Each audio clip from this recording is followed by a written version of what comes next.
Hello बच्चों, welcome to Gaurav Kathuria classes. तो बच्चों, आज की वीडियो में हम लोग कंटिन्यूटी के और डिफरेंशिएबिलिटी के कुछ क्वेश्चंस करने वाले हैं। उससे पहले मैं आपको बता दूं, आप लोगों को चैप्टर आना बहुत ज़रूरी है। अगर टॉपिक नहीं आता तो क्वेश्चन कैसे समझ में आएंगे भाई। तो अगर आपने नहीं पढ़ा है अभी तक टॉपिक, आपको डिटेल में नहीं आता है, ये छोटी छोटी बातें नहीं पता हैं, तो प्लेलिस्ट का लिंक नीचे है डिस्क्रिप्शन में, आप वहाँ से इसको सीखो पहले, ठीक है। अच्छे से अपने नोट्स बनाओ, एक एक छोटी से छोटी बात लिखो ताकि ये एमसीक्यू आप खुद भी अटेम्प्ट कर पाओ। अदरवाइज़ तो रटने वाली बात हो जाएगी ना जो मैं बताऊँगा, ठीक है। तो करते हैं भाई शुरू। अब ये कह रहा है ये दो फंक्शन गिवन है, हमें बताना है इसमें से कौन सा डिसकंटिन्यूअस हो सकता है, ठीक है, कौन सा नहीं। तो पहले तो मैं आपको एक बात बताता हूँ बच्चों, आप इन दोनों फंक्शंस को इंडिविजुअली देखो। ये दोनों पॉलिनोमियल फंक्शंस हैं और पॉलिनोमियल फंक्शन हमेशा कंटिन्यूस होते हैं फॉर ऑल रियल नंबर। ये पता होगा आपको। पॉलिनोमियल पता है ना क्या होता है भाई? ऐसे सभी अलजेब्रिक एक्सप्रेशन जिसमें जो हमारा वेरिएबल है एक्स, उसकी पावर होल नंबर में हो। जैसे यहाँ पे इसकी पावर 2 है, यहाँ पे 1 है, तो ये दोनों पॉलिनोमियल हैं और पॉलिनोमियल हमेशा कंटिन्यूस होते हैं। चेक करने की कोई ज़रूरत नहीं होती, हर रियल नंबर पे कंटिन्यूस होते हैं। और दो फंक्शन अगर कंटिन्यूस हैं तो उनका सम हमेशा कंटिन्यूस होगा, उनका डिफरेंस भी हमेशा कंटिन्यूस होगा, उनका प्रोडक्ट भी हमेशा कंटिन्यूस होगा और उनका फ्रैक्शन भी कंटिन्यूस होगा। बस वो कब डिसकंटिन्यूस होगा? जब डिनोमिनेटर ज़ीरो होगा, ठीक है। ये छोटी छोटी बातें अगर नहीं पता तो इनको भी लिख लो कि दो फंक्शन अगर कंटिन्यूस हैं, पहली बात तो पॉलिनोमियल हमेशा कंटिन्यूस होते हैं, ठीक है, तो इसीलिए ये दोनों कंटिन्यूस हैं हमेशा हर पॉइंट पे। और क्योंकि दो फंक्शन कंटिन्यूस हैं तो इन दोनों का सम, डिफरेंस और प्रोडक्ट तो हमेशा कंटिन्यूस होगा हर पॉइंट पे। बस फ्रैक्शन में थोड़ा सा पंगा है, फ्रैक्शन भी हमेशा कंटिन्यूस होगा, बस उन पॉइंट्स पे कंटिन्यूस नहीं होगा जिन पॉइंट्स पे डिनोमिनेटर ज़ीरो हो रहा है। तो हम चाहते हैं डिनोमिनेटर ज़ीरो नहीं हो, तो यानी जो 2x है वो ज़ीरो नहीं होना चाहिए। पर 2x जो है वो ज़ीरो हो सकता है ना। हम चाहते हैं 2x जो है वो ज़ीरो नहीं हो, यानी x ज़ीरो नहीं होना चाहिए। मतलब अगर x ज़ीरो हुआ तो ये फंक्शन डिसकंटिन्यूस हो जाएगा। एक ऐसा पॉइंट मिल गया जिस पे ये डिसकंटिन्यूस हो सकता है। तो इसने पूछा था ना कौन सा डिसकंटिन्यूस हो सकता है, लास्ट वाला, ठीक है। बढ़ते हैं आगे। अब देखो ये क्वेश्चन भी उसी कंसेप्ट पे बेस्ड है कि भैया एक पॉलिनोमियल ये है, एक ये है। इंडिविजुअली तो दोनों कंटिन्यूस होंगे क्योंकि दोनों पॉलिनोमियल हैं, ठीक है। अगर हम बात करें न्यूमरेटर में जो फंक्शन लिखा है ये हमेशा कंटिन्यूस होगा हर रियल नंबर के लिए। डिनोमिनेटर वाला भी हमेशा कंटिन्यूस होगा, बट हमें क्या देखना है, इस फ्रैक्शन को एज अ होल, है ना, एक पूरे फंक्शन को देखना है वो कब कंटिन्यूस है कब नहीं है। तो आपको बताया डिनोमिनेटर जिस जिस पॉइंट पे ज़ीरो होगा वहाँ पे ये कंटिन्यूस नहीं होगा। तो हम चाहते हैं डिनोमिनेटर ज़ीरो नहीं हो, है ना।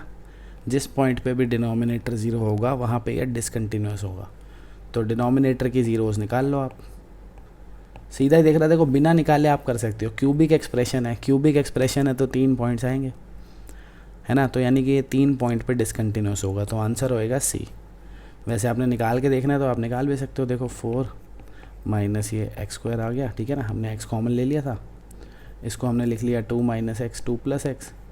तो आपको दिख गया ना 3 ज़ीरोज़ आ गई, यानी एक्स की 3 वैल्यूज़ आ गई ऐसी जिस पे डिनोमिनेटर ज़ीरो हो रहा है। तो इसका मतलब जो एफ एक्स है वो कंटिन्यूस नहीं होगा इन 3 पॉइंट्स पे, ख़त्म। इसलिए तो मैं कह रहा था, देख के ही पता लग रहा है क्यूबिक एक्सप्रेशन है, क्यूबिक है ना, तो 3 फैक्टर्स होंगे इसके, 3 ज़ीरोज़ होंगी, इसीलिए 3 पॉइंट पे डिसकंटिन्यूस। बढ़ते हैं आगे। अब देखो बच्चों यहाँ पे क्या है, ये फंक्शन है एफ एक्स, ये दो अलग अलग फंक्शंस का प्रोडक्ट लिखा हुआ है। हमें बताना है कि जो फंक्शन है वो डिफरेंशिएबल कहाँ है कहाँ नहीं है। देखो सबसे पहली बात तो इंडिविजुअली इन दोनों फंक्शंस को देखो आप, साइन एक्स को और इसको, ठीक है। एक फंक्शन आपके पास है साइन एक्स और एक फंक्शन आपके पास है मॉड ऑफ 2x माइनस 1। तो साइन एक्स तो हमेशा डिफरेंशिएबल होता है, पता होगा आपको, नहीं पता तो चैप्टर पढ़ो भाई। बाकी अब पता लग गया कि साइन एक्स फंक्शन हमेशा डिफरेंशिएबल होता है फॉर ऑल रियल नंबर्स, ठीक है। लेकिन जो मॉड फंक्शन होता है, जो भी मॉड फंक्शन होता है वो हर पॉइंट पे डिफरेंशिएबल नहीं होता, ठीक है। वो कहाँ कहाँ डिफरेंशिएबल होता है? सब रियल नंबर्स पे डिफरेंशिएबल होगा, बस उस पॉइंट को छोड़ के जो इस मॉड फंक्शन की ज़ीरो है, ठीक है।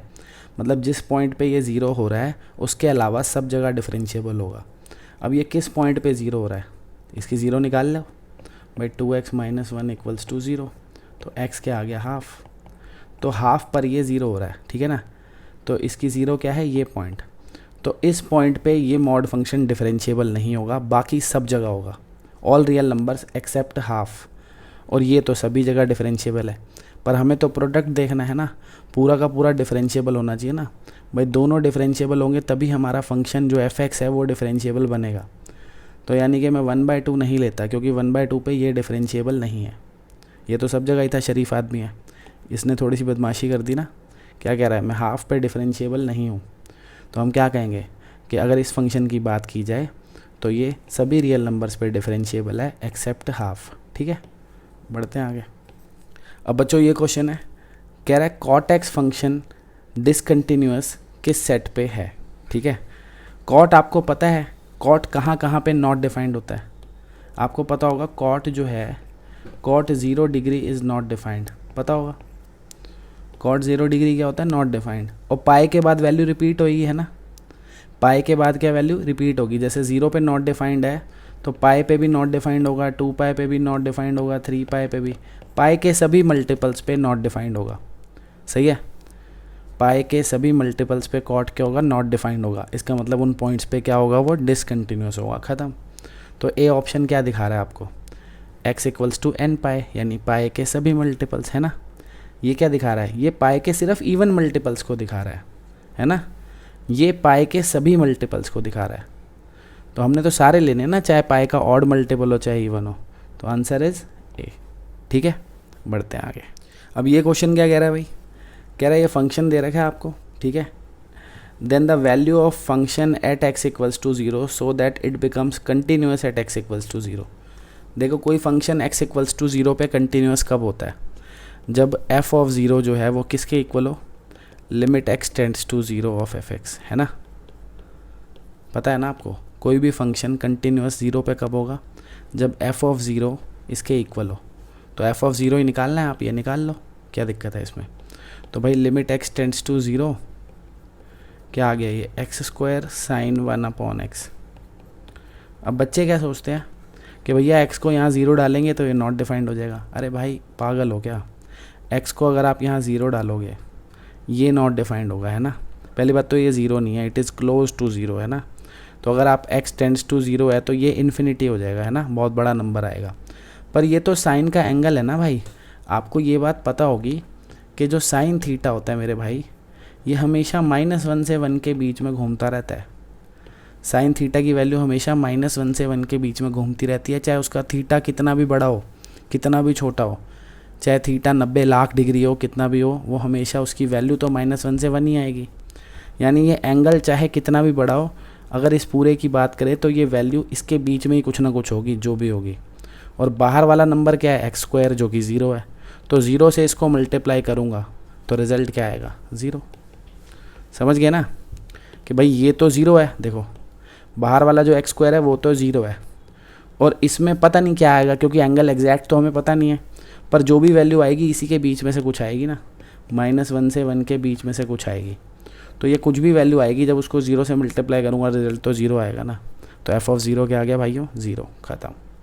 बढ़ते हैं आगे। अब देखो बच्चों ये क्वेश्चन है, क्या कह रहा है, ये जो फंक्शन है भाई ये कंटिन्यूस है एट x इक्वल्स टू π/2, तो हमको ये m और n की वैल्यूज़ वगैरह निकालनी है, ठीक है। तो आपको पता है फंक्शन अगर π/2 पे कंटिन्यूस है तो π/2 पे लेफ्ट हैंड लिमिट यानी x टेंड्स टू π/2 नेगेटिव, π/2 पे राइट हैंड लिमिट यानी x टेंड्स टू π/2 पॉजिटिव, और f ऑफ π/2, ये तीनों इक्वल होंगे, है ना, तभी तो कंटिन्यूस है ये।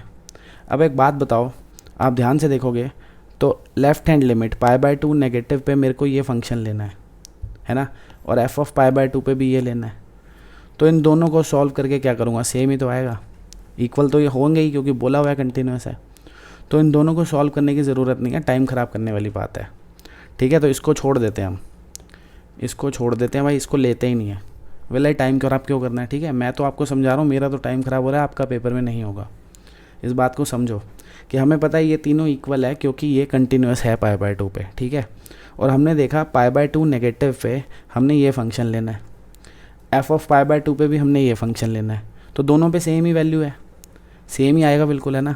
तो मैं दोनों क्यों सॉल्व करूँ, इन दोनों में से कोई एक कर लेता हूँ, और ये आसान होता है, बंदा सीधा सीधा वैल्यू डाल देता है। तो इसको मत करो सॉल्व, इस वाले को कर लो, π/2 पॉजिटिव वाले को, है ना। π/2 पॉजिटिव वाले को कर लेते हैं। तो जब π/2 पॉजिटिव यानी राइट हैंड लिमिट लेनी है तो ये फंक्शन लेना पड़ेगा, ले लेते हैं। तो limit x tends to π/2 positive, function की जगह क्या ले लिया हमने, sin x प्लस n, ठीक है। और f ऑफ π/2 क्या आ जाएगा कि इसमें x की जगह π/2 डाल दो, m इंटू π/2 प्लस 1। इसको कैसे सॉल्व करते हैं भाई, x को रिप्लेस कर देंगे π/2 प्लस h से, है ना। x को क्या करेंगे, रिप्लेस कर देंगे π/2 प्लस h से, और लिमिट को रिप्लेस कर देंगे h टेंड्स टू 0 से, है ना। n एज इट इज़ आ गया, is equals to m π/2 plus 1। अब यहाँ पे h की वैल्यू 0 डाल दो, तो साइन 90 रह जाएगा, 1 होता है ना। तो क्या आ गया, 1 plus n is equals to m π/2 plus 1। तो 1 और 1 कटते हुए नज़र आ गए, क्या मिल गया भाइयों, n इक्वल्स टू m π/2 है कहीं पे, ये रहा C, ठीक है ना। हो गया, बढ़ते हैं आगे। तो बच्चों अब ये क्वेश्चन है, इस क्वेश्चन को करने से पहले मैं आपको 2-4 छोटी बातें बताता हूँ अगर नहीं पता। पहली बात कि भैया अगर इफ़ f(x) इज़ कंटिन्यूस, अगर मित्रों f(x) कंटिन्यूस है, ठीक है, तब मॉड f(x) भी क्या होगा भाइयों, कंटिन्यूस होगा। मॉड ऑफ f(x) भी मित्रों क्या होगा, कंटिन्यूस होगा। ये याद रखनी है बात, ठीक है। ये मॉड बनाया, ठीक है, थोड़ा गंदा सा हो गया, काम चला लेना। कहना क्या चाह रहे हैं कि फंक्शन अगर कंटिन्यूस है तो उसका मॉड भी कंटिन्यूस होगा, बात ख़त्म।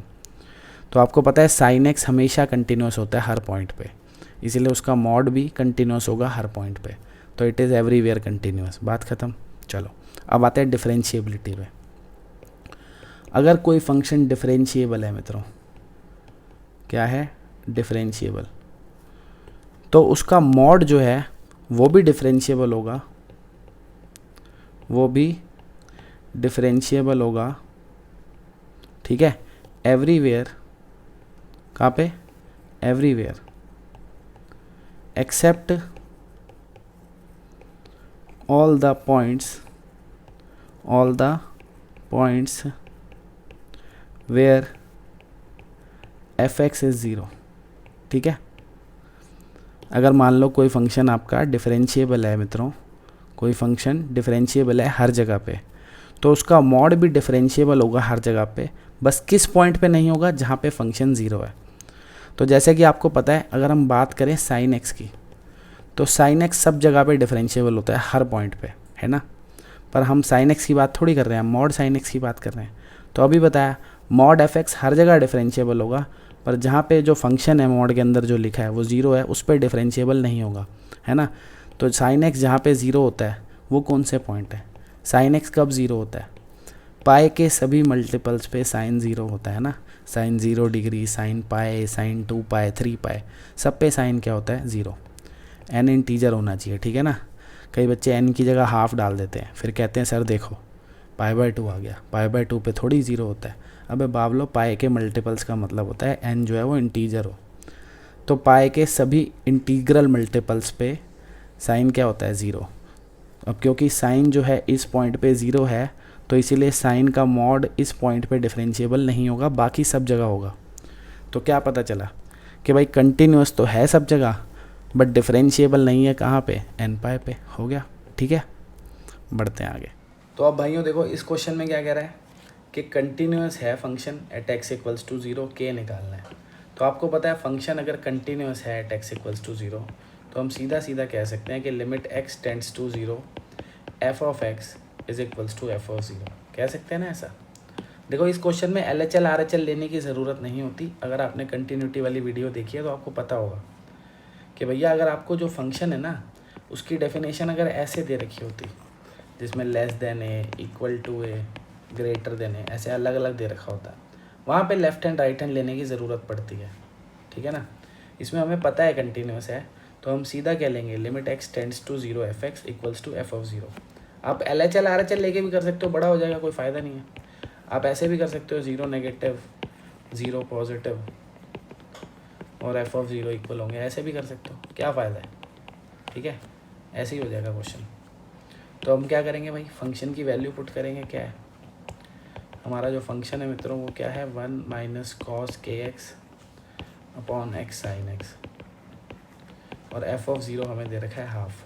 अब आपको थोड़ी बहुत ट्रिग्नोमेट्री की आइडेंटिटीज़ आनी चाहिए, अब आती हैं कि नहीं आती पता नहीं भाई, कि 1 माइनस कॉस थीटा जो है वो 2 साइन स्क्वायर थीटा बाई 2 होता है, ये आपको पता होना चाहिए, नहीं पता तो अब पता लग गया होगा।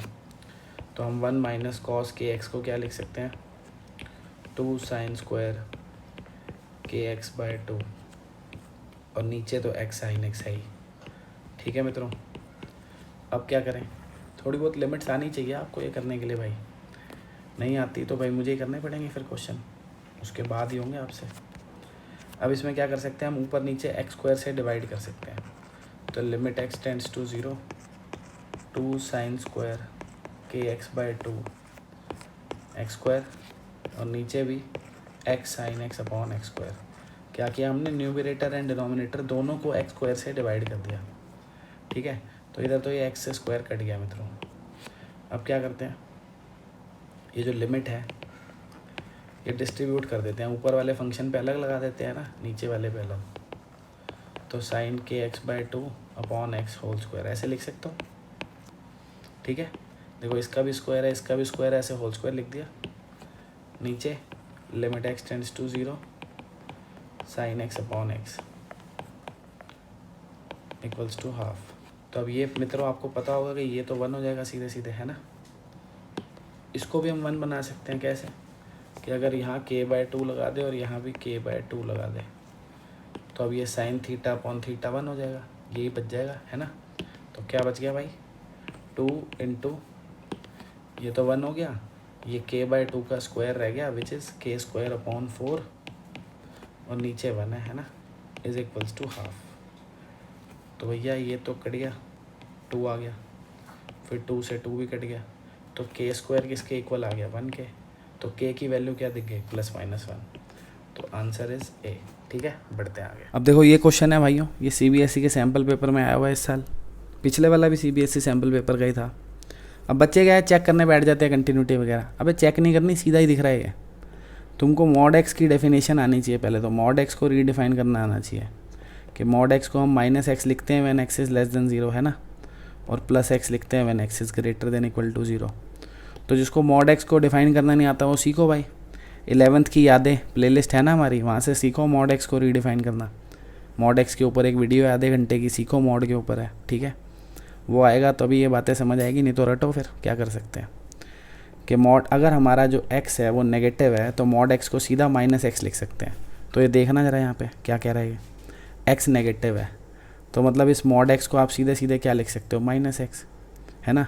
यानी कि जो फंक्शन है हमारा वो क्या बन गया कि हमने मॉड x की जगह -x लिख दिया, नीचे तो -1 है ही, और ये x greater than equal to 0, ठीक है ना। क्या किया, इस मॉड x की जगह -x लिख दिया क्योंकि x नेगेटिव था, और ये मॉड x की डेफिनेशन ऐसा कहती है, कर लो आप, तो कर लिया हमने, तो काट दिया भाई, ठीक है। क्या आ गया, फंक्शन क्या दिख गया आपको, फंक्शन दिख गया -1 यहाँ पे when x is less than 0, और when x is greater than equal to 0 तो भी -1, है ना। दोनों जगह ही क्या दिख रहा है, -1, यानी x की वैल्यू कुछ भी डालूँ, दुनिया में कोई भी रियल नंबर डालूँ, आंसर -1 है, कांस्टेंट फंक्शन हो गया ना। x को कुछ भी डालो, 0 से छोटा, 0 से बड़ा या 0, आंसर हमेशा -1 है। तो कंटिन्यूस तो है ही ना, LHL RHL तो बराबर है ही 0 पे, दोनों जगह -1 ही तो है। तो इसमें चेक क्या करना है, हो गया क्वेश्चन, ये हर जगह कंटिन्यूस है, बात ख़त्म, ठीक है। तो वो पूछ रहा है कहाँ पे कंटिन्यूस है, तो भैया ऑल रियल नंबर्स पे कंटिन्यूस है, ख़त्म। बढ़ते हैं आगे। अब देखो बच्चों ये क्वेश्चन है, अब इसमें क्या बात हो रही है, e⁻⁴ mod x, तो आप mod x पे ही फोकस करोगे ना सबसे पहले। तो जब mod x ही अगर कंटिन्यूस या डिफरेंशिएबल नहीं होगा तो e तो बाद की बात है। तो mod x को देखो, उसी से सब पता चल जाएगा।